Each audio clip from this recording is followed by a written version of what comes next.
nasi sudah jadi bubur. Dia sudah di-ban oleh FIFA.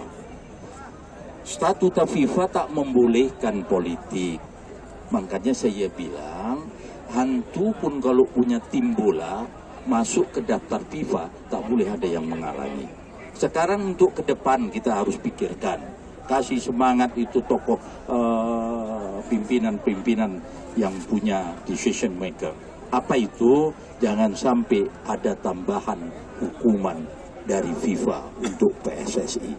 PSSI itu kalau di luar negeri namanya Presiden Federasi Football Indonesia. Dia presiden, tak ada urusan negara.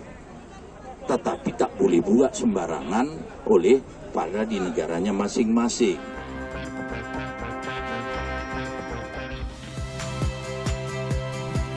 Saya Yasir Neneama. Saksikan program-program Kompas TV melalui siaran digital, pay TV, dan media streaming lainnya. Kompas TV, independen, terpercaya.